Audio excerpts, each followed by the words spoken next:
A mighty army of more than 10,000 Roman legionnaires is marching from Egypt down to Kush. It is 25 BC, and the Romans are marching to once and for all crush rebels who refuse to pay taxes to mighty Rome. On their first encounter with the rebels, the Romans emerge victorious, which gives them confidence that soon the kingdom of Kush itself will be like dust beneath their feet. But a mighty queen, Queen Amanas, the ruler of the kingdom of Kush, is about to stand as a immovable object before the Roman juggernaut. She faces the legionnaires, the soldiers of Augustus, head-on, and gives them such a bruising that the mighty Roman units flee back to Castle Ibrim, close to the Egyptian border. The Romans build a fortress so that they can recover from their losses and strategize. But Amanirenas besieges the fortress, forcing the Roman Emperor Augustus to negotiate. A peace treaty is signed on the island of Samos, and Kush remains independent, never having to pay tributes to Rome. Some experts disagree on how these events took place, but it is clear that the kingdom of Kush won. For instance, the peace treaty with Rome heavily favored the Kushites, and after the agreement, they continued trading with Rome. Hello friends, today we look at ancient African warriors. I hope this video will help you create fantasy armies that fit into the African landscape without borrowing too much from mainstream fantasy narratives. Do not be afraid to embellish your African fantasy armies because everyone does it for other narratives. Just make the armies believable. Without Amanirenas and her army, the Romans would have marched further into the interior of Africa, possibly to Uganda or even Kenya. So, what was the nature of the army that Queen Amanirenas commanded? The men in Queen Amanirenas' army were experienced soldiers. What made them even more lethal was their skill in archery, which was enhanced by the construction of their bows. They were so skilled that foreign armies hired them to help in campaigns, including Egypt. The Nubian bow was a composite longbow composed of a wooden core with braided fabric glued on it. A horn plate to strengthen the central grip where the archer holds the bow in preparation to shoot the arrow was also included in the bow. Animal sinew covered the back of the limbs, and an outer thong that held all the layers of the bow also was included.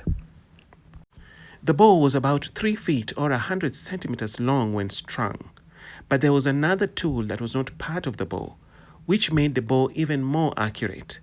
It was the archer's ring worn on the right thumb. It was made of bone, silver, stone, and other materials. It made it easier for the archers to shoot their arrows accurately without hurting their fingers. This was really important because the archers lose their arrows while on horseback. Nubian warriors also wielded swords, spears, shields, and protective armor. Another African region that had contact with the Romans was the kingdom of Axum, but this time it was trade that brought them together. At the peak of its power, the kingdom of Axum in eastern part of Africa was described by the ancients to be in a league with great powers such as Persia, Rome, and China. The borders of the kingdom of Axum stretched from northeastern parts of modern Sudan, eastern part of Ethiopia, over the Red Sea to much of western Yemen. As the trade between India and Rome increased, Axum gained a monopoly on the trade route between the two regions. Its closeness with Rome soon led to the conversion of the Axumite king to Christianity, which made Axum a Christian kingdom. It was Axum's expansions into Yemen that brought war between Axum and the Himyarite-Sabaean alliance. What made the Axumite army so fierce is that they could project their forces anywhere on land or sea.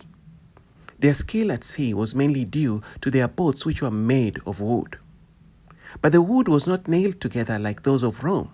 Instead, the planks were sewn together with coir rope made from coconut husks, and the joints were sealed with animal fat or resin to keep seawater out.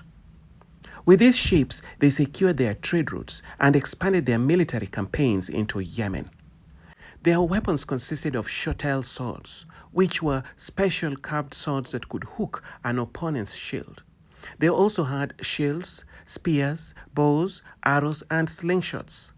Axum soldiers rode war elephants and had a significant cavalry.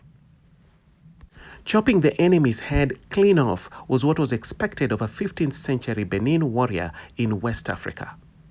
Generally, warriors at war were depicted on the bronze and brass plaques of Benin, which were displayed on pillars that stood all over the Benin king's palace. As a matter of fact, the soldiers in the upcoming movie, Children of Blood and Bone, bear a striking resemblance to the Benin Kingdom's soldiers. Benin's cities, with their massive earthenwork walls and moats, were built for war.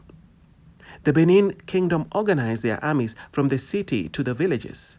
Each village had a regiment that was led by the leader of the village. Their warriors wore armor made of leather and helmets made of crocodile skin. They carried weapons of iron such as spears, arrows, and daggers, and their famous Umozo sword. The Umozo sword is a single-edged sword that tapers near the hilt and widens dramatically towards a rounded or bended tip. It has intricate designs etched on it by skilled Benin craftsmen. They also used firearms bought from the Portuguese in their campaigns. While the Benin Kingdom relied on infantrymen armed with spears, swords, and firearms, the ancient Numidians were known for their elite light horsemen. Numidian light horsemen rode horses without saddles or bareback and were armed with shields and javelins.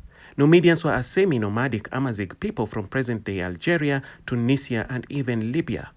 Numidians traded with Carthage and served as mercenaries for militaries of other nations. An ancient Roman historian called Gaius Sallustius Crispus, in his narration of the war between Rome and the Numidian king Jugurtha, says that the Numidian cavalry would often attack the Roman flanks and rear, wounding the Romans from a distance. When the Romans would pursue them, the Numidian cavalry would disperse only to return and attack the Roman formations. It was a hit-and-run style of warfare. According to Crispus, the Numidians avoided close combat with the Romans. But take note that Crispus was an ancient Roman historian and may have been biased against the Numidians, understandably. Modern historians indicate that Numidians also had infantry, which was not only supported by the skilled horsemen, but also by large African war elephants. Their armies also had hierarchical structure that included generals, officers, centurions, and privates.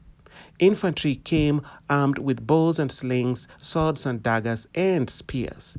They wore some armor, but the elite royal guard wore metal helmets and mail armor. What is clear from Crispus' narration is that Numidians were indeed expert horsemen who only rode their horses in areas where their horses had an advantage, which, according to historians, was a skill they learned from childhood. And here is what I think a fantasy army inspired by these ancient African warriors would look like. I picked all these from various artists on the internet. And that is part 1 of African warriors built for war. If you want this to be a series, you can comment in the comment section. If you want to support my channel, you can tip me on Ko-fi or join my Patreon. Please subscribe, like, and leave a comment because it will help with the YouTube algorithm. Goodbye and good luck.